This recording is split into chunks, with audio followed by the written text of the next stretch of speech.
የአሜሪካና የኢራን ፍጥጫ እያየለ ባለበት በዚህ ሰዓት አሜሪካ በኢራን ለሚያልፉ መርከቦቿ ጥብቅ ማስጠንቀቂያ ሰጥታለች። የአሜሪካው መስሪያ ቤት መርከቦቹን በተመለከተ ዝርዝር ማስጠንቀቂያ ነው የሰጠው። ወደ ኢራን ጠረፍ አትጠጉ ያለበትንም ምክንያት በዝርዝር ገልጿል። ሁለቱ ሀገራት የገቡበት ውጥረት በቀጣይ ወዴት ያመራል የሚለው ነገር የበለጠ እየተጠበቀ ነው። ይህ እንደተጠበቀ ሆኖ የእስራኤሉ ጠቅላይ ሚኒስትር ቤንያሚን ኔታንያሁ በቅርብ ቀናት ውስጥ ወደ ዋሽንግተን እንደሚያቀኑ ይጠበቃል። ኔታንያሁ ወደ ዋሽንግተን አቀንተውም በእስራኤል ትራምፕን ጋብዘውም ከትራምፕ ጋር ሲገናኙ ለሰባተኛ ጊዜ ነው የሚሆነው። አሁን ደግሞ ዋና ትኩረት የተደረገባት የእስራኤሉ ጠቅላይ ሚኒስትር አሜሪካ ከኢራን ጋር የእስራኤልን ጥቅም ያላገናዘበ ስምምነት እንዳትፈራረም በመስጋት ነው ወደ ዋሽንግተን በፍጥነት የሚያመሩት። እርሳቸው ወደ ዋሽንግተን እንደሚያቀኑ ቢታወቅም ትራምፕ ግን እስራኤል በዌስት ባንክ ላይ እያራመደች ያለውን ፖሊሲ አልወደዱትም ተብሏል። ዋይት ሀውስ በዚህ ጉዳይ ላይ መግለጫ ሰጥቷል። አክራሪዎቹ የእስራኤል ሚኒስትሮች በዌስት ባንክ አይሁዳውያን እንደ ልብ እንዲሰፍሩ፣ መሬት እንዲገዙና እስራኤልም በዌስት ባንክ የተለያዩ መሬቶችን እንድትቆጣጠር ማድረጋቸው ነው በዓለም ደረጃ ውግዘት እያስከተለ የሚገኘው። ትራምፕም ቅያሜ ያላቸው ተብሏል። ደና የጀመርኩትን የጋዛ ሰላም ይረብሽብኛል በሚል ነው ትራምፕ ስጋታቸውን እየገለጹ የሚገኙት። እንዲህም ሆኖ ታዲያ ትራምፕ አላረፉም። አሁንም በድጋሚ ሀገራትን እያስጠነቀቁ ይገኛሉ።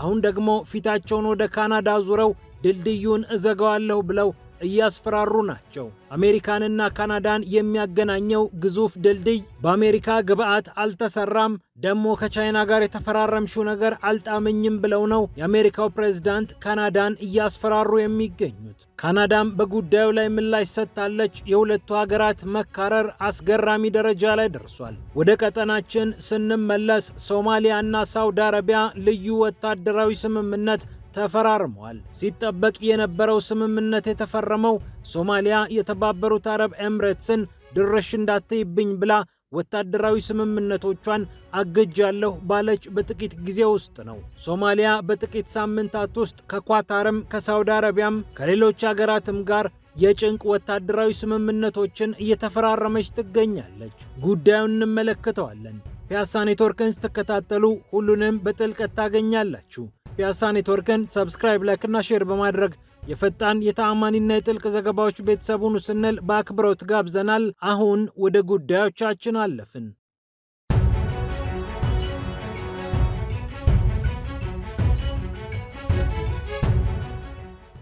አሜሪካ አስጠነቀቀች። ያስጠነቀቀችው ደግሞ የገዛ መርከቦቿን ነው። የአሜሪካን ሰንደቅ ዓላማ እያውለበለቡ በኢራን አጠገብ የሚያልፉ መርከቦቿን ወደ ኢራን አትጠጉ፣ ወደ ጠረፉም መርከቡን አትዘውሩት ስትል ነው ዋሽንግተን ያስጠነቀቀችው። የአሜሪካ የባህር ኃይል አስተዳደር ያወጣው ልዩ የማስጠንቀቂያ ጥቆማ በዋሽንግተንና በቴህራን መካከል ያለውን ውጥረት ያሳያል እየተባለ ይገኛል። በሆርሙዝ ሰርጥ የሚተላለፉ መርከቦች በዋናነት በኢራን ተጽዕኖ ውስጥ ናቸውና ወደ ኢራን ጠረፍ ጥግ ጥጉን አትሂዱ፣ የኢራን የጸጥታ ኃይሎችም ሊመጡባችሁ ይችላሉ።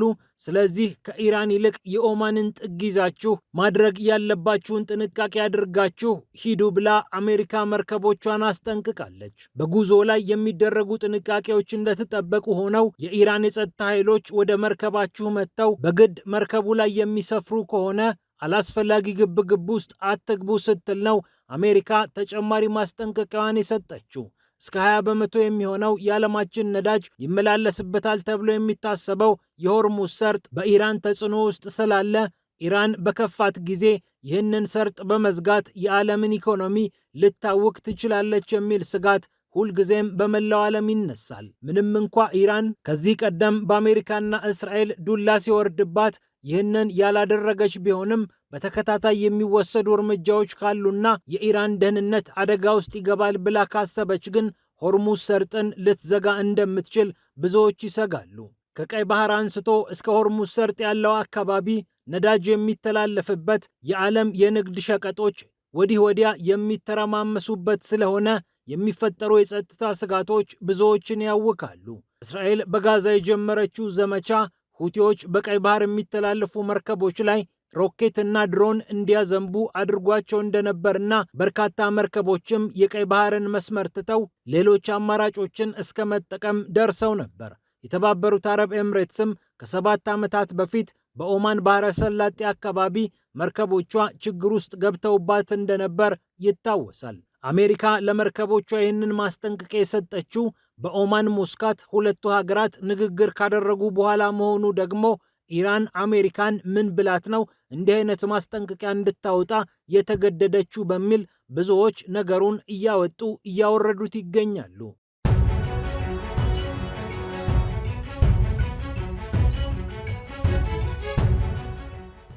ይህ እንደተጠበቀ ሆኖ የእስራኤሉ ጠቅላይ ሚኒስትር ቤንያሚን ኔታንያሁ ወደ ዋሽንግተን እንደሚያቀኑ ይጠበቃል።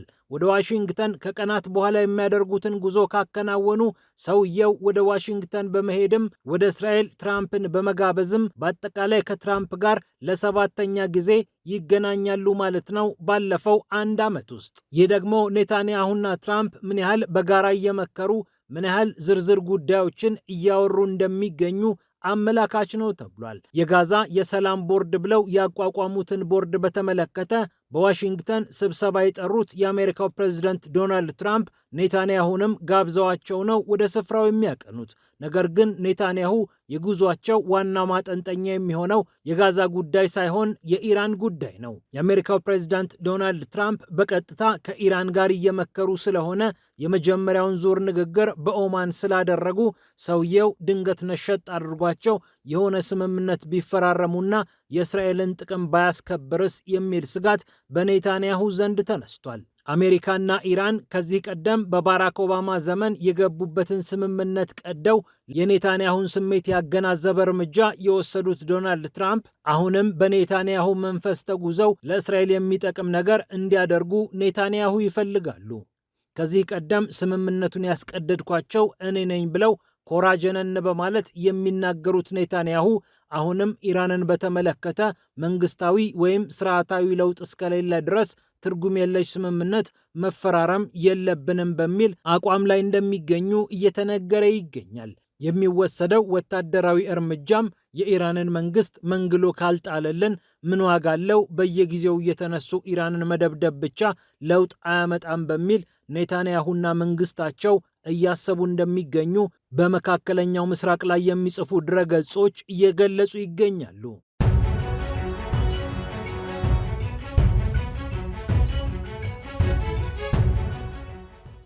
በሌላ በኩል የአሜሪካው ፕሬዝዳንት ዶናልድ ትራምፕ በዌስት ባንክ እስራኤል እየወሰደች ያለውን እርምጃ እየተቃወሙ ነው ተባለ።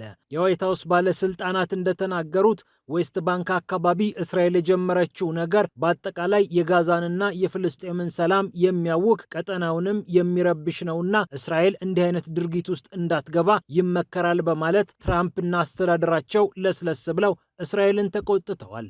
በዌስት ባንክ አይሁዳውያን እንደ ልብ መሬት እንዲያገኙ እስራኤል እስከፈለገችው ቦታ ድረስ ገብታ የዌስት ባንክን መሬት እንድትቆጣጠር የሀገሪቱ ባለስልጣናት መናገራቸውና መወሰናቸውን ተከትሎ ነው በዓለም አቀፍ ደረጃ ቁጣ የተቀሰቀሰው። እስራኤል የዌስት ባንክን መሬት ልክ እንደ ራሷ መሬት አድርጋ እንድታየው የተለያዩ ድንጋጌዎች ሲወጡ እንደነበር የሚታወስ ነው። ይህን ተከትለው ታዲያ የአውሮፓ ህብረት፣ ብሪታንያ፣ ሳውዲ አረቢያ፣ ኳታር፣ ቱርክና ሌሎች ሀገራት እርምጃውን ተቃውመው መግለጫ እስከ ማውጣት ደርሰዋል። የፋይናንስ ሚኒስትሩ ቤዛሌል ስሞትሪች እና የመከላከያ ሚኒስትሩ ኢስራኤል ካትስ የፍልስጤምን ግዛት እንደፈለግን እናደርገዋለን በሚል አይሁዳውያንን ለማስፈር እያደረጉ ያሉት እንቅስቃሴ በብዙዎች ዘንድ እየተወገዘ ይገኛል።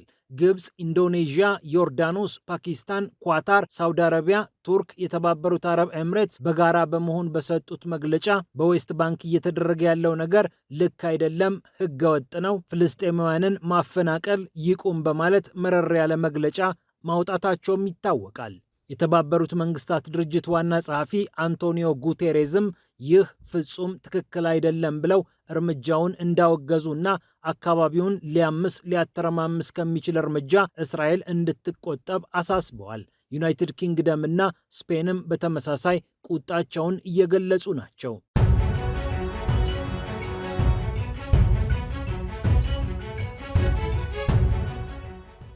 ወደ ሌላ ጉዳይ ስናልፍ ትራምፕ ካናዳን አስጠንቅቀዋል። ከቻይና ጋር ስምምነት ከተፈራረመች በኋላ ካናዳን የበለጠ ጥምድ አድርገው የያዙት ትራምፕ ድልድዩን እዘጋዋለሁ ብለው ነው እያስፈራሩ የሚገኙት። 2018 እንደ አውሮፓውያን አቆጣጠር ተጀምሮ በአሁኑ ሰዓት የመጨረሻ ምዕራፉ ላይ የሚገኘው ካናዳን ከአሜሪካ የሚያገናኘው ግዙፍ ድልድይ በአሜሪካ ግብዓት አልተመረተም፣ የአሜሪካን መሳሪያዎች ገዝታችሁ ድልድዩን አልገነባችሁም በማለት የትላንቱን ነገር ሳይቀር እንደ ቂም አንስተው እየተናገሩ ይገኛሉ።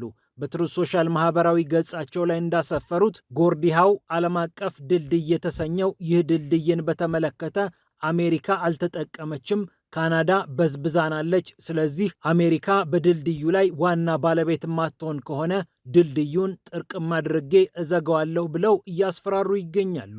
ዊንድሶርንና ኦንታሪዮን ከዲትሮይትና ከሚቺጋን ጋር የሚያገናኘው ይህ ግዙፍ ድልድይ ባለ 6 መስመር የመኪና መተላለፊያ ያለውና ለዓመታት ያህል በቢሊዮን ዶላር ወጪ ሲገነባ የቆየ ነው። መጀመሪያ አካባቢ ወጪው 5.7 ቢሊዮን ዶላር ይሆናል ተብሎ ተገምቶ የነበረ ቢሆንም አሁን ግን 6.4 ቢሊዮን ዶላር ፈጅቶ ነው የሚጠናቀቀው። የአሜሪካን ቁሳቁስ ሳይጠቀም የተሰራ ድልድይ ምን ይሰራልናል ያሉት ትራምፕ ከካናዳ የተሰጣቸው ምላሽ ግን ተቃራኒ ነው። በሚቺጋን በኩል የአሜሪካን ብረት ተጠቅመን ሰርተነዋል፣ ይህንን እንዴት ይረሳሉ በማለት ካናዳ ለጉዳዩ ምላሽ ሰጥታለች።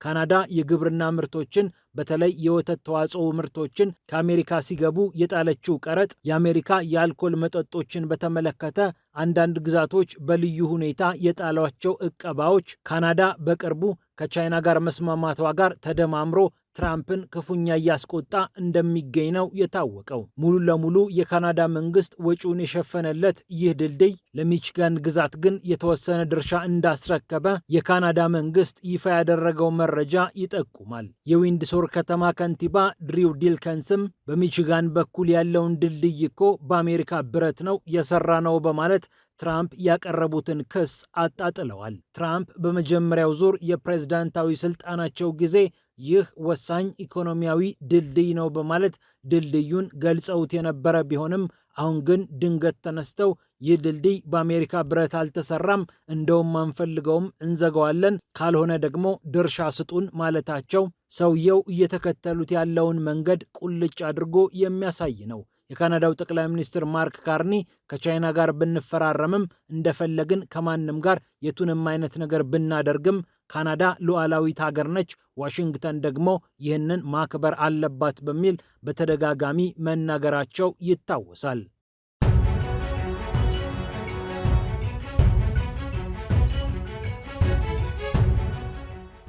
ወደ ቀጠናችን ስንመለስ ሶማሊያ ከሳውዲ አረቢያ ጋር ተፈራርማለች። የተፈራረመችው ደግሞ ተራ ስምምነት አይደለም፣ ወታደራዊ ስምምነት እንጂ። የዩናይትድ አረብ ኤምሬትስ ጦር ድርሽ እንዳይልብኝ ብላ ወታደራዊ ስምምነቱን የቀደደችው ሶማሊያ ከኳታር ጋር በተፈራረመች በጥቂት ሳምንታት ውስጥ ደግሞ ከሌላኛዋ አረባዊት ሀገር ሳውዲ አረቢያ ጋር ተፈራርማለች።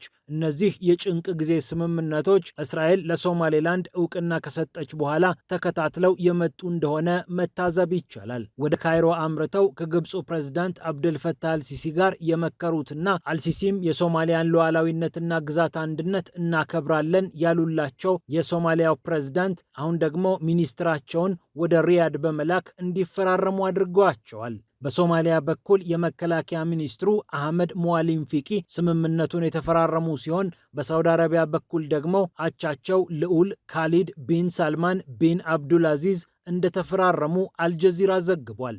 ልዑል ካሊድ በኤክስ ገጻቸው ላይ ስምምነቱን አረጋግጠው ሁለቱ ሀገራት በጋራ ጉዳዮችና ጥቅሞች እንዲሁም በስትራቴጂያዊ ፍላጎቶች ላይ መስራታቸውን ያመላክታል፣ እንሰራለን በሚል ደፈንፈን ያለ ሐሳብ አስቀምጠዋል። ሁለቱም ወገኖች ምን አይነት ወታደራዊ ስምምነት እንደተፈራረሙ ግን ግልጽ አላደረጉም።